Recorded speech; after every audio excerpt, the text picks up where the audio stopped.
ইতিহাস প্ৰসিদ্ধ বিশ্বনাথ ঘাটলৈ আহিলোঁ। দেৱালয়খনক গুপ্তকাশী বুলিও জনা যায়। গুপ্তকাশীৰ অৰ্থ হ'ল কিংবদন্তি মতে কুমুদ আৰু কৌষ্যপ নামৰ দুজন মুনিৰ শাপত বিশ্বনাথ গুপ্তকাশী হ'ল।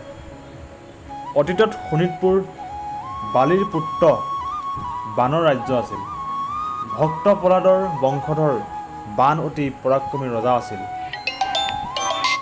আৰু ভগৱান মহাদেৱৰ পৰম ভক্ত আছিল। বান ৰজাৰ আৰাধ্যদেৱ হিচাপে শিৱৰ এটা নাম বানেশ্বৰ। শিৱক তপস্যা কৰি বানে পিতৃ ৰাজ্য পুনৰ লাভ কৰিছিল। বানে প্ৰতিদিনেই একোজনকৈ শিৱ সাজি পূজা কৰিছিল। পূজাত সন্তুষ্ট হৈ মহাদেৱে এদিন ৰাতি ৰজাক সপোনত ক'লে, মই তোমাৰ ৰাজ্যত স্বয়ম্ভু কাশীৰূপে বিৰাজমান হৈ আছোঁ। ব্ৰহ্মপুত্ৰৰ পাৰত তপস্যা কৰি থকা কুমুদ আৰু কৌষ্ঠৱ নামৰ মুনি দুজনক সুধি মোৰ অৱস্থান নিৰ্ণয় কৰা আৰু মোক পূজা কৰা।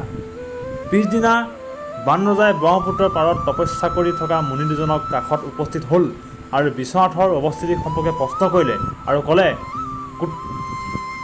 গুপ্তকাশী ধ্যানত মগ্ন হৈ আছে মুনিদ্বয়। সেইকাৰণে ৰজাৰ কথা নুশুনিলে।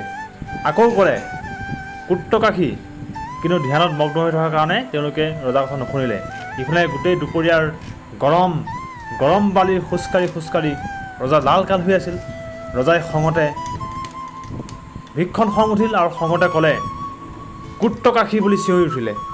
সেই চিঞৰত মুনিৰ ধ্যান ভগ্ন হ'ল আৰু ধ্যান ভগ্ন হৈ সিহঁতৰ মুনিদ্বয় খঙতেই লগে লগে ক'লে, গুপ্তকাশী বুলি চিঞৰি উঠিল। মুনিৰ মুখৰ পৰা ওলোৱা এই শব্দই বিশ্বনাথৰ ওপৰত অভিশাপ হ'ল। আকস্মিকভাৱে এইদৰে অভিশাপ হৈ ঠাইতে শিৱ সাক্ষাৎ হ'ল আৰু মুনিদ্বয়ক ক'লে, ব্ৰাহ্মণ হৈও তোমালোকে ব্ৰাহ্মণৰ স্বাভাৱিক গুণ দয়া ক্ষমা পাহৰি অকাৰণতেই মোক অভিশাপ দিলা। তোমালোকৰ হিয়া দয়া মায়াহীন খেলৰ দৰে। মহাদেৱৰ মুখৰ পৰা ওলোৱা বাক্যই পৰোক্ষভাৱে মুনিক অভিশাপ দিলে আৰু সেই অভিশাপেই কুমুদ আৰু কৌষ্ঠৱ শিলা হৈ গ'ল। শিৱসাগৰৰ শিৱদৌলৰ নিচিনা বিশ্বনাথত বৰদৌল আছে। এই খুব সম্ভৱ 17-18 শতিকাত শিৱসিংহই এই বৰদৌল নিৰ্মাণ কৰিছিলে। জয় ভোলেনাথ।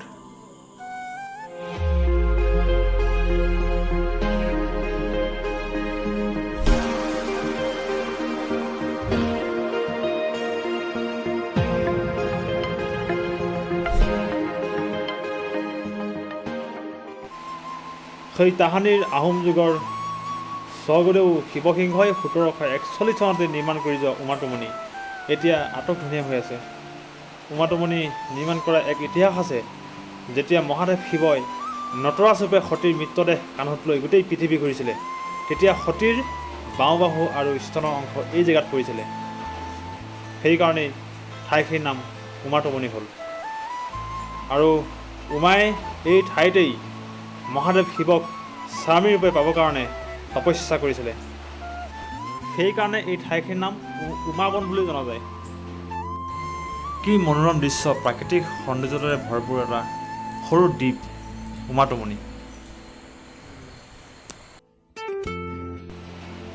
জাগ্ৰাক শিৱ দেৱালয়। এই দেৱালয়খনতো কিছু মহাদেৱৰ শিলৰ মূৰ্তি আছে।